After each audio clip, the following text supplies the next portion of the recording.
Going to the next theorem. Diagonals of a rhombus are perpendicular bisectors of each other.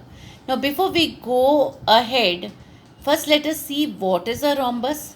We know that rhombus is just like a square where all the sides of the quadrilateral are congruent to each other. Then what is different? How is rhombus different from a square? That is, all the angles will not be 90 degrees. In a square, we have all the angles to be 90 degrees. So in a rhombus, we may not have all the angles to be 90 degrees. Now what are we proving here?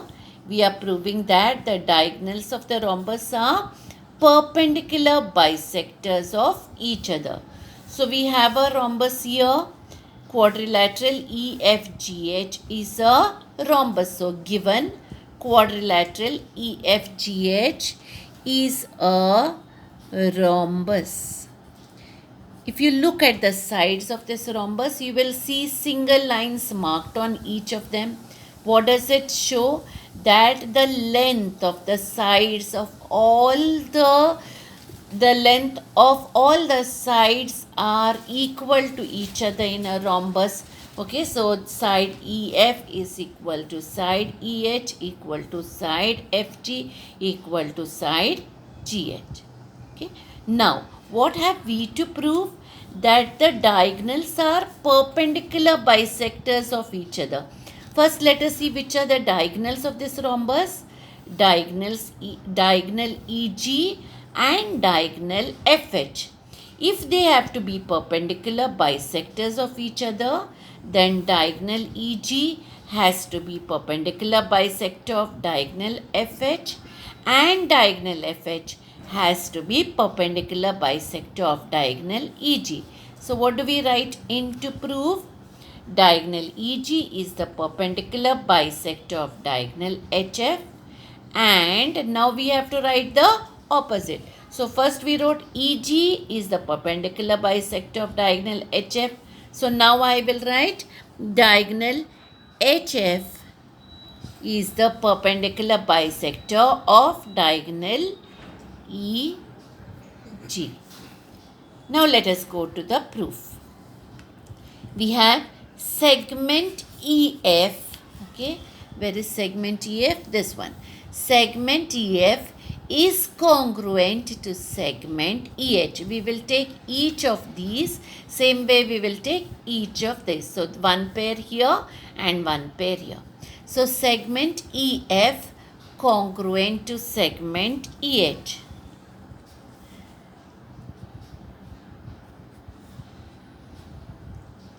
Why? Because they are the sides of a rhombus. So we can write the reason: sides of a rhombus. Same way, segment GF is congruent to segment GH. So I write here segment GF congruent to segment GH. What is the reason?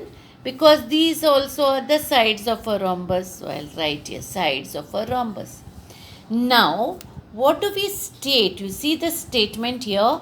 Every point which is equidistant from the end points of a segment is on the, if you remember this statement, this is nothing but the theorem which was the perpendicular bisector theorem. So this blank which I have left here is nothing but to be filled in with the word perpendicular bisector.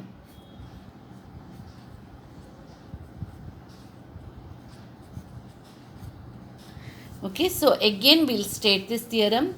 Every point which is equidistant from the end points of a segment is on the perpendicular bisector of that segment. So let us look at the figure and see what we have written just now.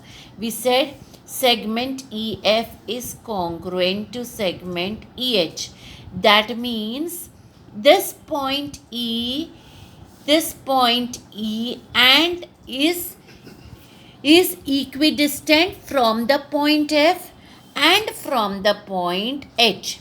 So if it is equidistant from the point F and the point H, this point E lies on the perpendicular bisector of this segment FH.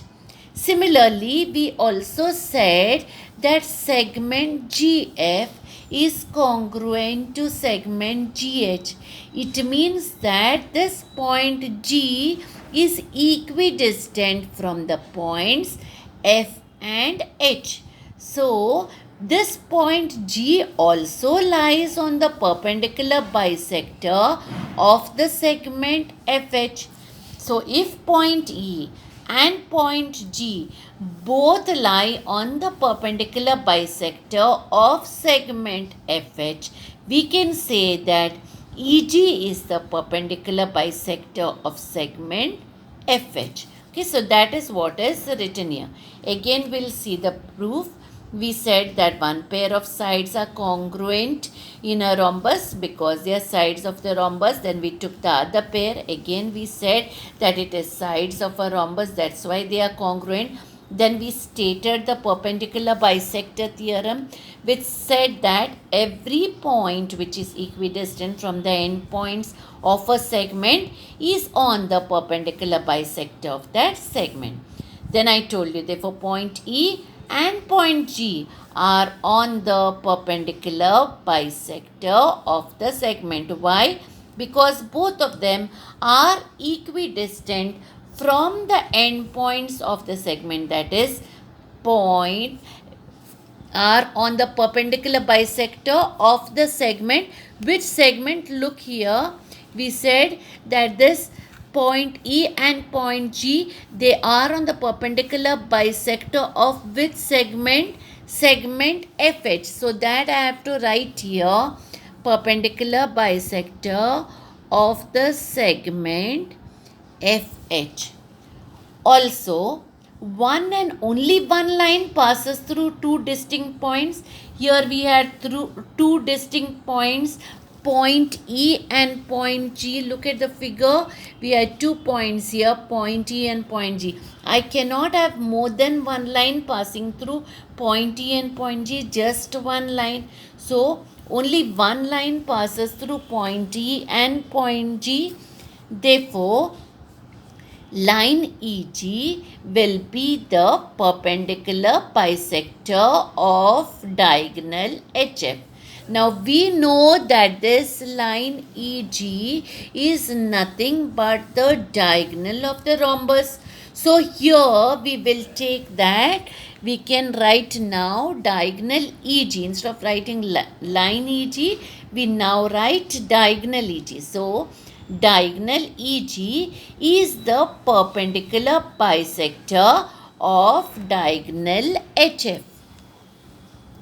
So, diagonal EG is the perpendicular bisector of diagonal HF. That is the first part of the theorem what we have to prove. Now, the second part of the theorem, do we have to prove?